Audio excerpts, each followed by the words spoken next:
प्रथम कर्नाटक युद्ध 1646 से 48। डुप्ले की मांग पर मॉरिशस के फ्रांसीसी सैन्य नेता ला बूर्डोने ने मद्रास पर आक्रमण किया और उसे जीत लिया। इससे असहाय अंग्रेजों को कर्नाटक के नवाब अनवरुद्दीन से सहायता की मांग करनी पड़ी।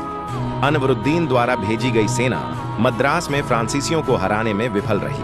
अंत में ला बूर्डोने ने अंग्रेजों से धन लिया और मद्रास वापस लौटाकर मॉरिशस चला गया।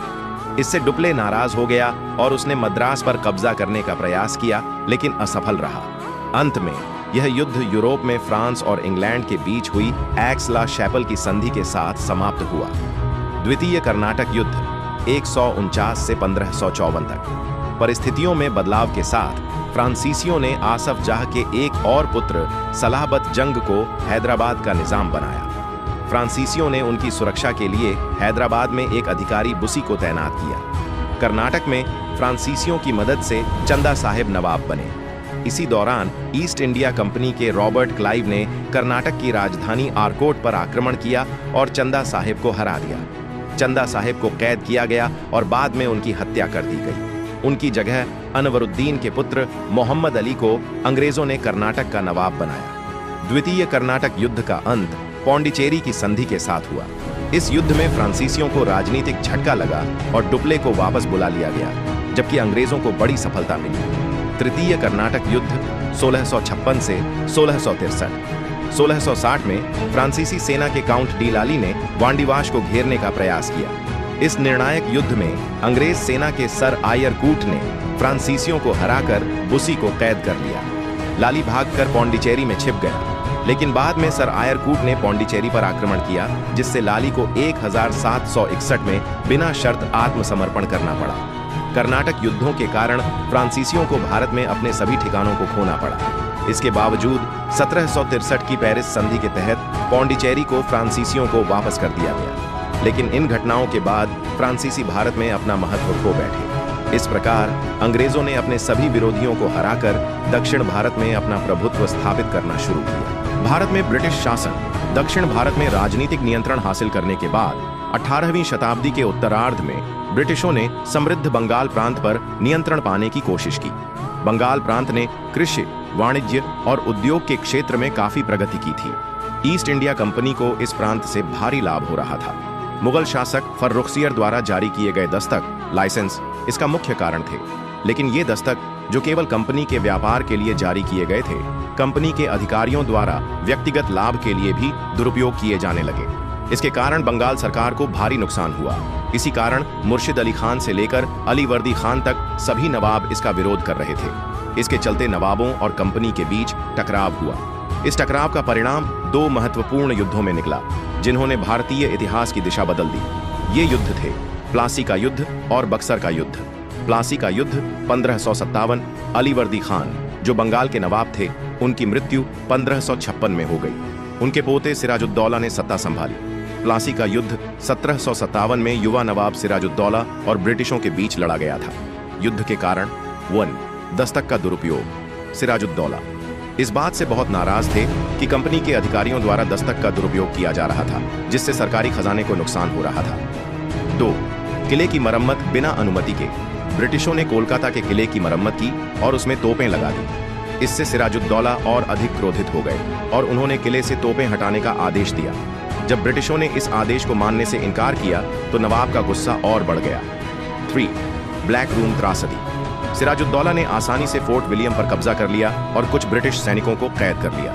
146 अंग्रेजों को एक छोटे से कमरे में बंद कर दिया गया, जिसमें से 123 की मौत हो गई। इसे ब्लैक रूम त्रासदी कहा जाता है। इससे रॉबर्ट क्लाइव बेहद नाराज हो गए और वे एक बड़ी सेना लेकर बंगाल पहुंचे। युद्ध का घटनाक्रम। रॉबर्ट क्लाइव ने ओमिचंद, जगत सेठ और अन्य प्रभावशाली लोगों को अपनी तरफ मिला लिया।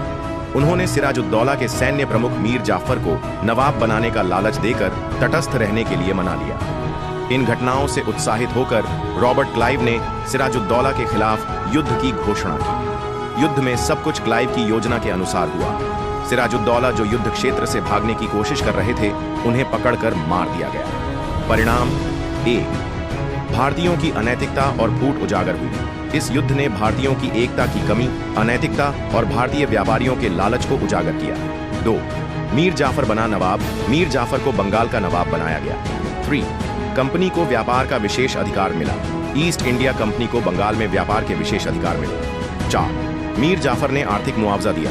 मीर जाफर को फोर्ट विलियम पर सिराजुद्दौला के हमले के बदले 17 करोड़ 7 लाख रुपए मुआवजे के रूप में देने पड़े।